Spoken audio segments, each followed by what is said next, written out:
What is up, hockey fans? Welcome to the Wraparound, brought to you by the Hockey News and presented by Sticks.com.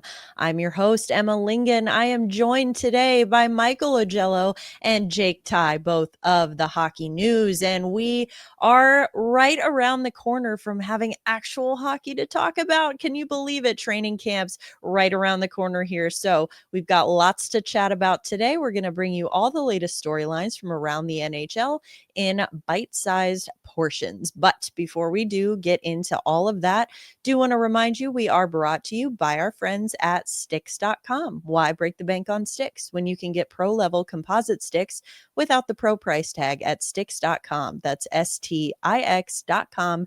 Head over now and gear up without the markup. All right, guys. It seems like this is something that we're continually going to be talking about, even though it has been known. It's a well-known fact. Sidney Crosby has said he is not interested in leaving Pittsburgh, despite the fact that they are embarking on this rebuild. However, it still seems to keep coming up. So recently, his agent, Pat Brisson, was asked about if he would even consider a trade. And he said this: it's always a possibility, you know? It's been 3 years. They haven't made the playoffs. It all depends on how Sid is going to be and how the team is going to do. We want Sidney to be in the playoffs every year. We want him to hopefully win another cup or two. So each year the team he's playing for fails to make the playoffs. It creates a lot of speculation.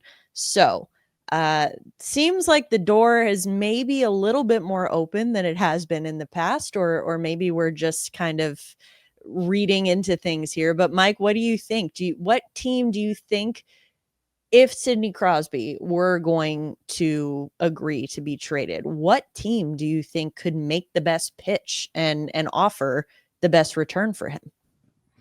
First of all, the job of an agent is to give the player plausible deniability, so he can go and say, I didn't say that, my agent said that, and I'm scolding him for saying that. But I mean, we look at what the Pittsburgh Penguins are, and they're going to be a bottom feeder the next couple of years. You're going to see Malkin probably traded if he wants to go somewhere, Letang going someplace if he wants to go someplace. And Sidney Crosby has complete control of the situation. 2 years left, no move clause, $8.7 million salary. I mean, the two teams that have been mentioned ad nauseum. One is Colorado because of his friendship with Nathan MacKinnon.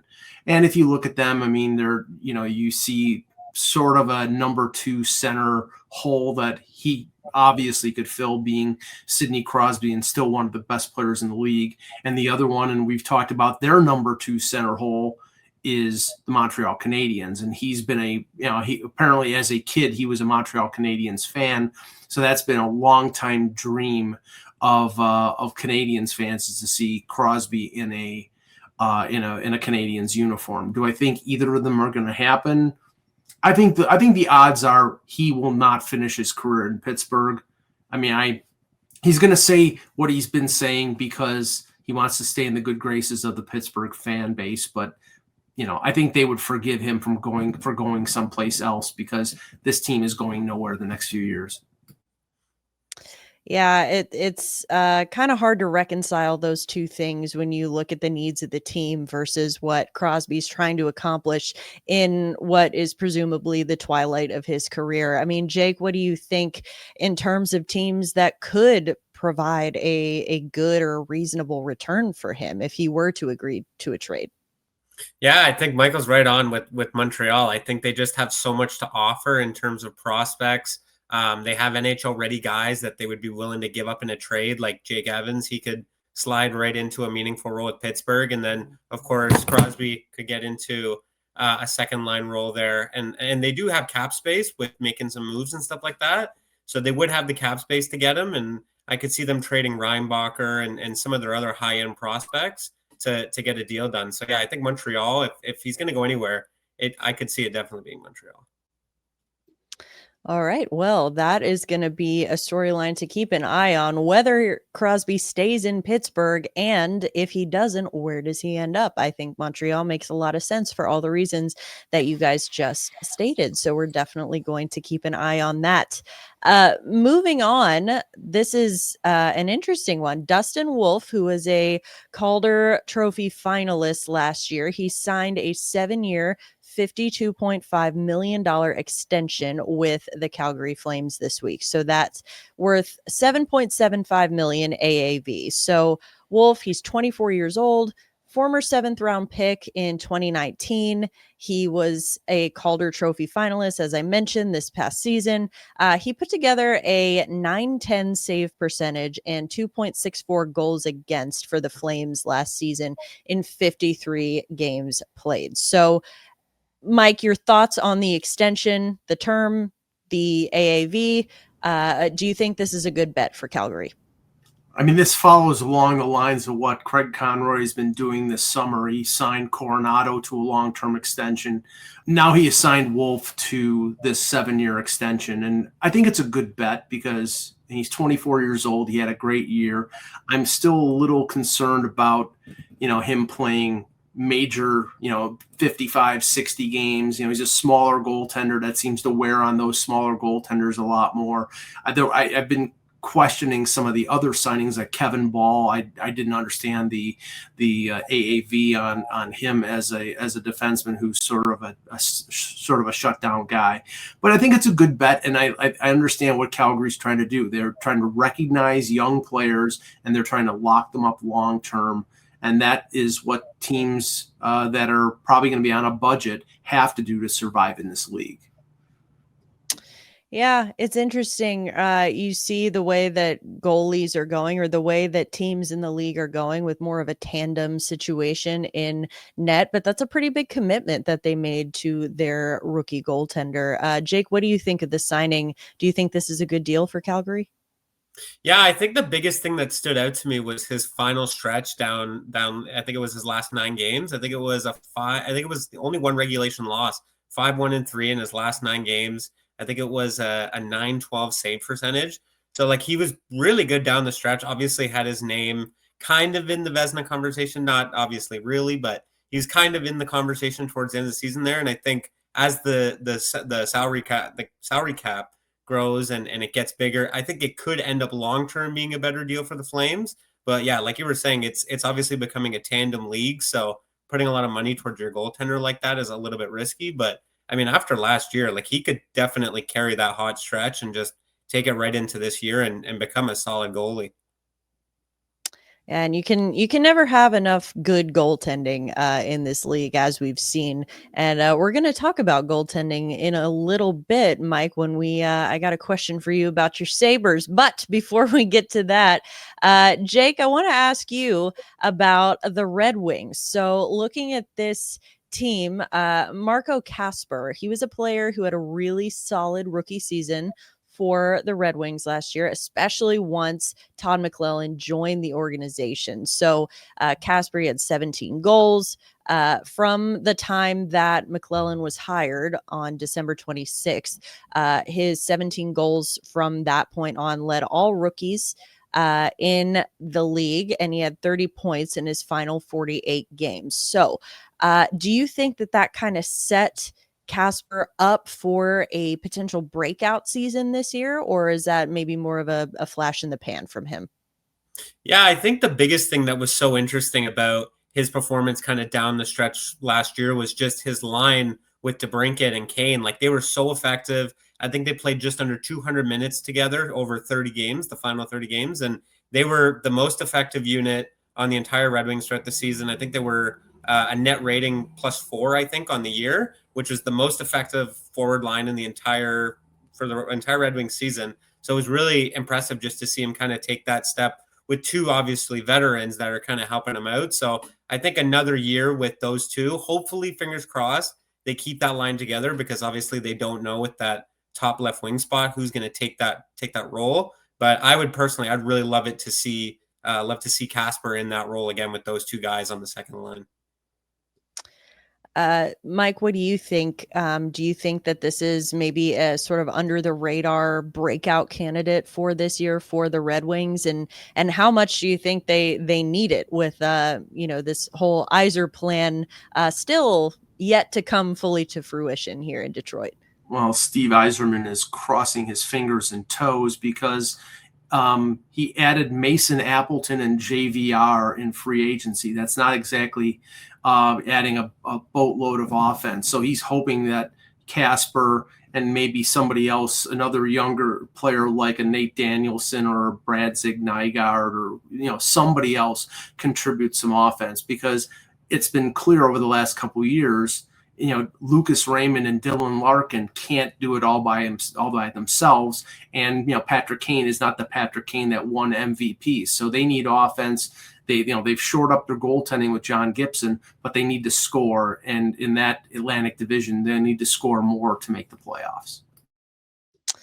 Yeah, like you said, I bet Steve Yzerman's going to be certainly hoping that the plan all comes to fruition this year. All right, moving on. This is something that, Mike, you and I have talked about in the past on the show. It's finally happened now. The number 2 pick in the 2025 NHL draft, Michael Misa, has signed his entry-level contract with the San Jose Sharks. So what that means, obviously, is that Misa now ineligible to play college hockey in the US. So if he doesn't stick with the Sharks on their NHL roster this season, he would have to return to the OHL, to the Saginaw Spirit, since he's still too young to play in the AHL. And obviously the new CBA does not come into effect until next year. That would allow them to keep one under 19 player on their AHL roster, but still a year away from that. So if he doesn't stick on the NHL roster, he will have to go back to Saginaw. So Mike, what do you think the likelihood is that Misa makes the Sharks roster this season? I mean, he dominated in the CHL last year. He had 126 points in 65 games. He won the Memorial Cup 2 years ago. So you kind of feel like there's really not much more for him to prove in junior. So how likely do you think it is that he makes the Sharks roster this year? And he's also a player that had exceptional status. So he played as, I think, a 15-year-old. So, he's been in junior for more than most players have been. He's going to get a long look at training camp.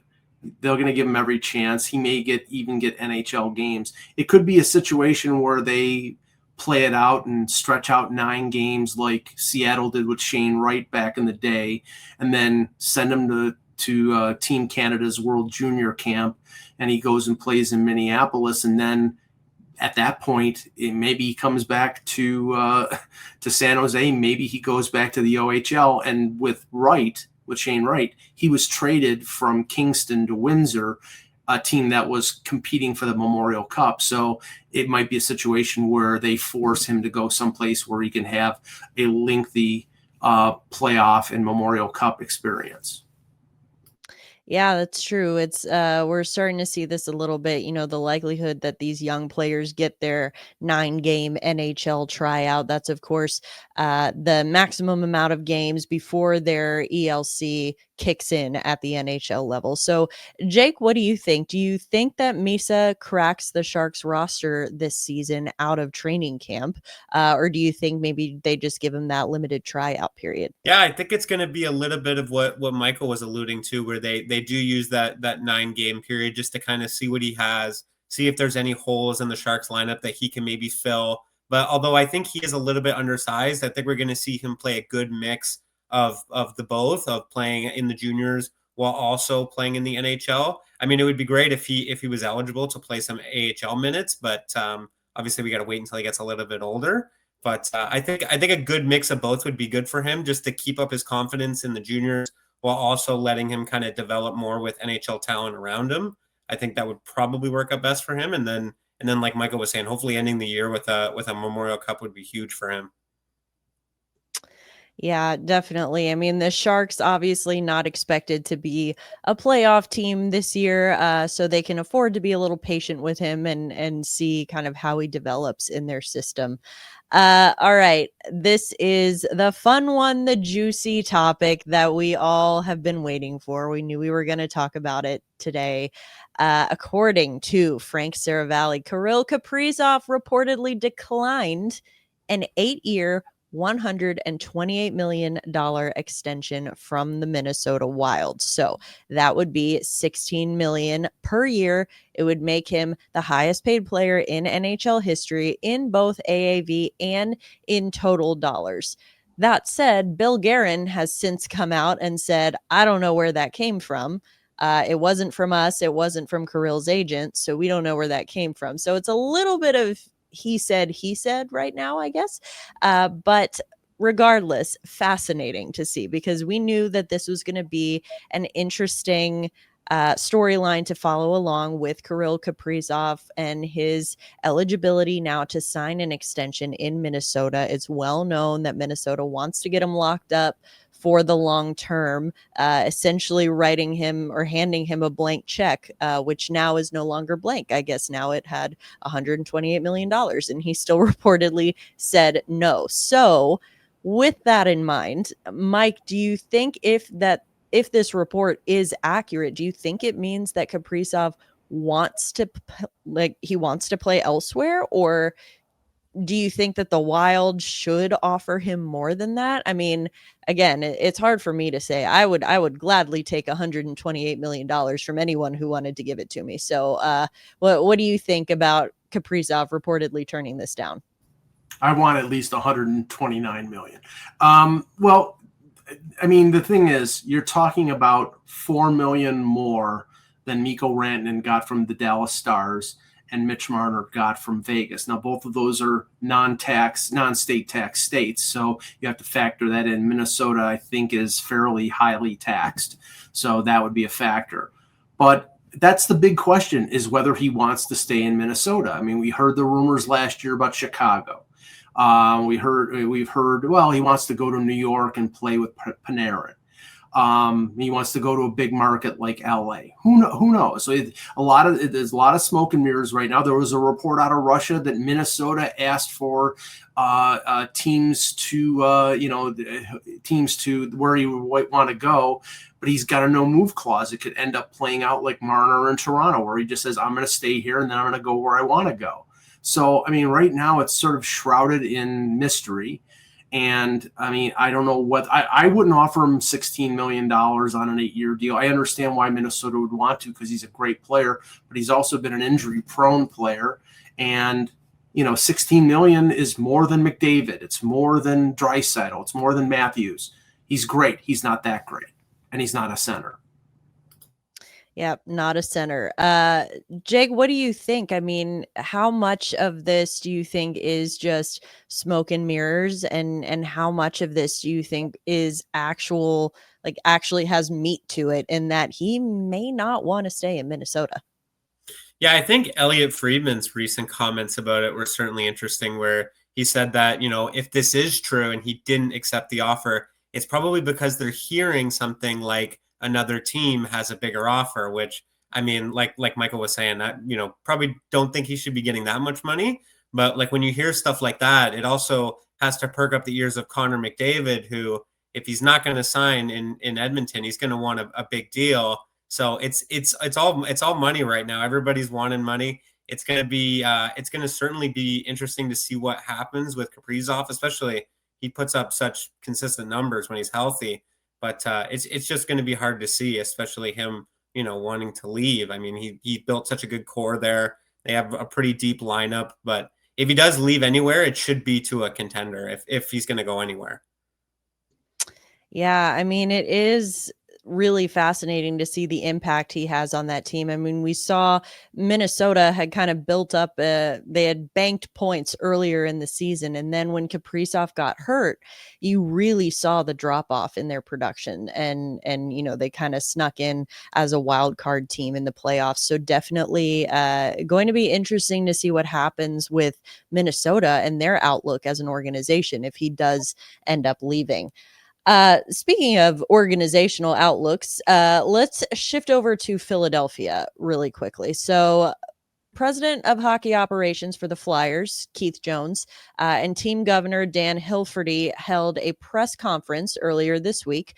Hilferty talked about the team's outlook. So he said, quote, "This rebuild is about a patient approach, growing through the draft, making sure we don't jump ahead of ourselves, that we get our cap space in a good place. That patient approach is working."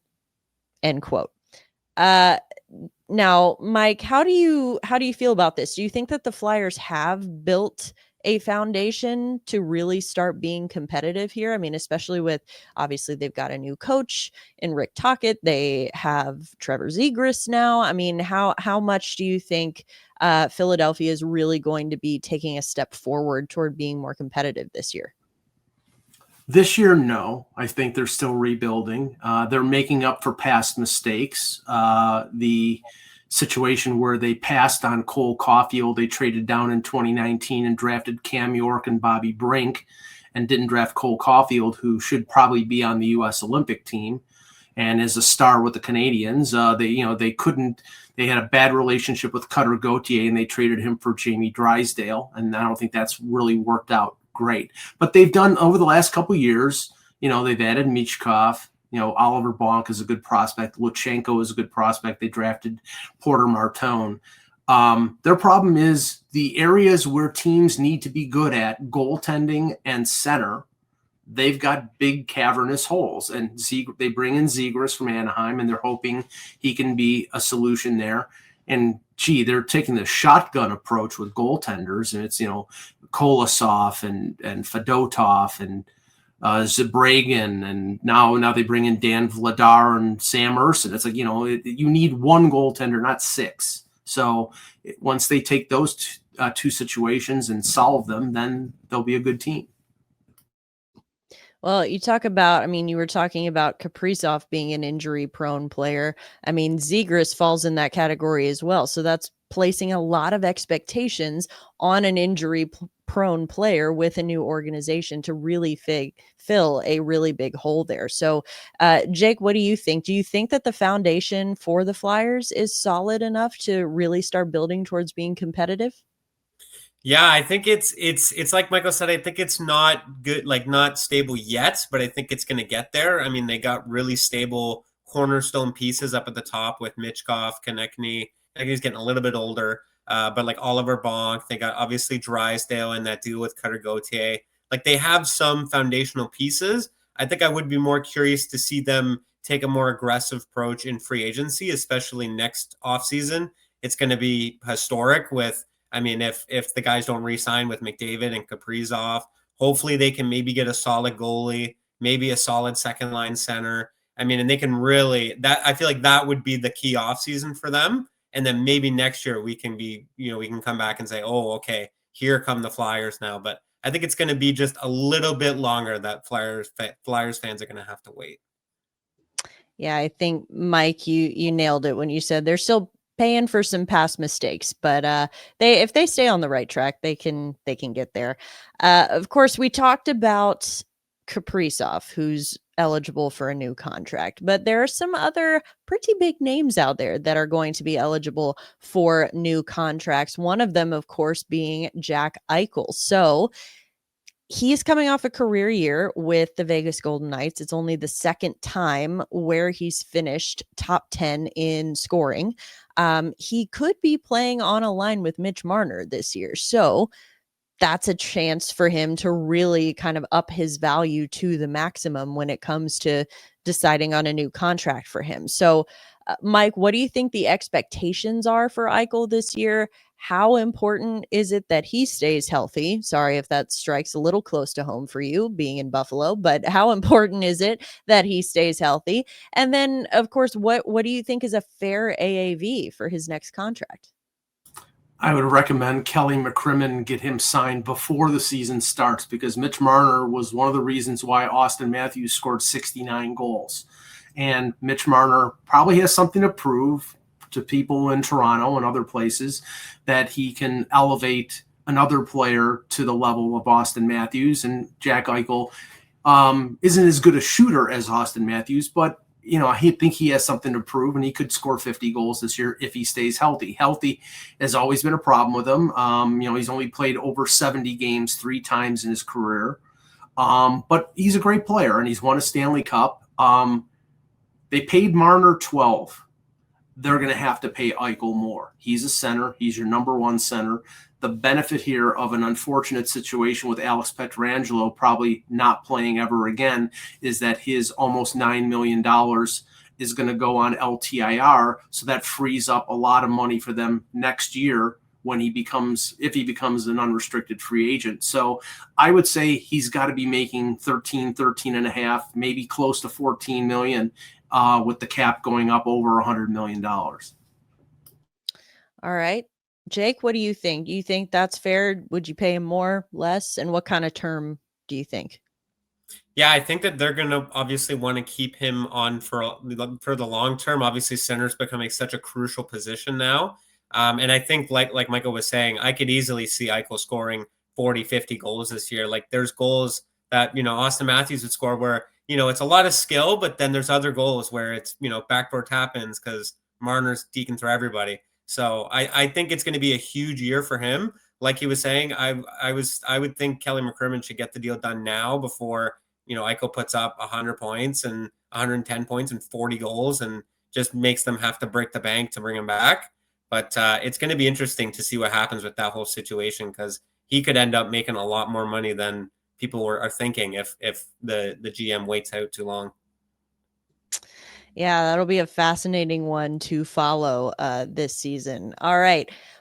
Mike, I told you we would get to Buffalo because we got to talk about this goaltending situation, and we're going to get to it now to wrap up today. So the Sabres, maybe somewhat inexplicably, have signed Alexander Georgiev to a 1-year, $825,000 deal. Buffalo now has 6 goaltenders on NHL contracts. So they've got Ukko-Pekka Luukkonen, they've got Alex Lyon, they now have Georgiev, they have Devin Levi, they have Leinenen. Am I saying that right?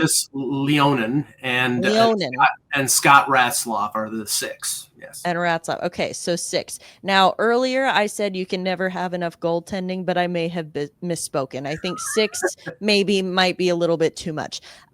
So the last 3 of those, of course, are waiver exempt, so they're in no danger of, the Sabres losing them to other teams if they get sent down to play in the AHL or even the ECHL. But the Buffalo News reports are saying that this Georgiev signing happened because Luukkonen had suffered an injury. Now, he described it as a tweak, maybe not anything serious, but I mean, can you make any sense of this signing for us, considering it's now that they have 6 goaltenders under NHL contract? I mean, seems a little excessive.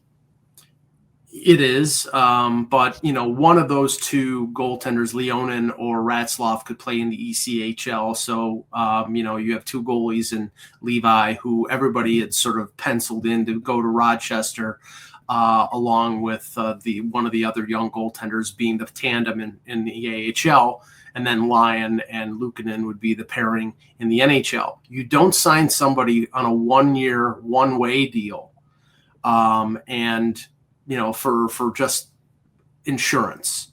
Now you could put them on waivers and hopefully somebody claims them because everybody needs a backup goaltender. But is a situation that's curious because Luukkonen has had serious injuries before. He had bilateral hip surgery in 2019. He had an ankle surgery at the end of the 2023 season. So he has had some injury issues in the past. And the last 2 years, he's played over 50 games in both seasons, and he's been relatively healthy.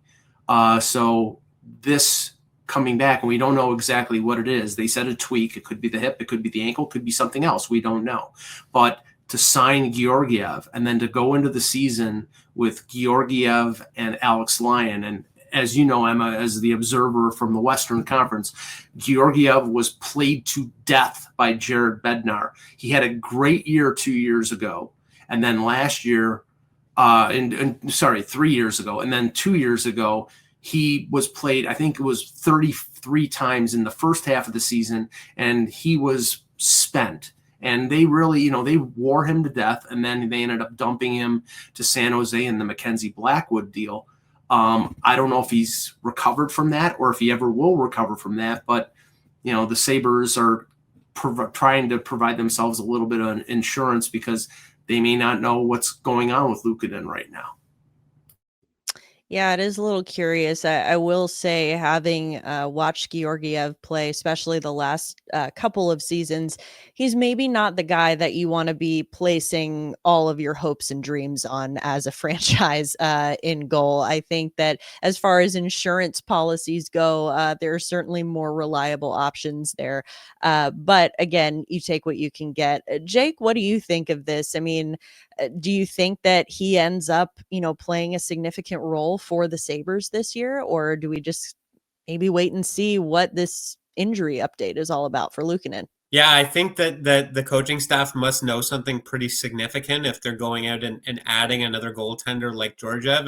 And for the Red Wings, I was actually thinking that maybe they might take a look at Georgiev just because with Todd McClellan having a really defensive-minded system for most of the teams that he's coached, he could have maybe excelled in a team like that, especially Colorado's defense in years past. Georgiev really excelled in defensive-minded schemes and stuff like that. So, I mean, it's going to be interesting to see. Buffalo's got some pretty good defenders, obviously, with Owen Power and the rest of their blue line there. But it's going to be interesting. I think it is more of an insurance policy, and who knows, maybe he'll split starts with Alex Lyon just to kind of start off the year. Yeah, very interesting. Mike, we'll definitely be checking back in with you as training camp starts in Buffalo to get the latest on Luukkonen here, because this is a very unexpected development, I think, especially considering his injury history. So we'll have to keep an eye on that. For now, however, that is going to do it for today's edition of the Wraparound. Thank you to everyone who tuned in to listen to us talking some hockey today. We do appreciate it. Thank you, as always, of course, to Sticks.com for sponsoring us as well. For Michael Augello and Jake Tye, I'm Emma Lingan. This is the Wraparound, and we will see you next time.